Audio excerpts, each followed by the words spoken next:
नमस्कार मंडळी, अश्विनीज किचनमध्ये तुम्हा सर्वांचं स्वागत आहे. आणि आज बनवणार आहे आपण चना चाट. मी हे 1 वाटी बॉईल केलेले चणे ह्या बाउलमध्ये आता ॲड करणार आहे.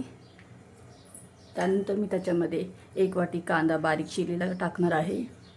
त्यानंतर मी त्याच्यामध्ये हे 1 वाटी बारीक कापलेला टोमॅटो आहे तो टाकणार आहे. त्यानंतर मी आता त्याच्यामध्ये धने जिरा पूड टाकणार आहे.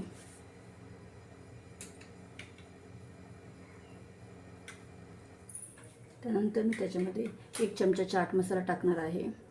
त्यानंतर मी त्याच्यामध्ये 1 चमचा लाल मिर्च पावडर टाकणार आहे. त्यानंतर मी त्याच्यामध्ये 1 चमचा मीठ टाकणार आहे. मीठ तुम्ही तुमच्या चवीनुसार घेऊ शकता. त्यानंतर मी त्याच्यामध्ये बारीक चिरलेली कोथिंबीर टाकणार आहे. हे सर्व आता एकजीव करून घ्यायचे आहे.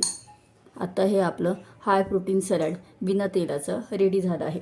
तर तुम्ही हे वेट लॉसमध्ये सुद्धा खाऊ शकता. तुम्हाला ही माझी रेसिपी आवडली असेल तर माझ्या चॅनलला लाईक करा, शेअर करा आणि सबस्क्राईब करा. थँक्यू.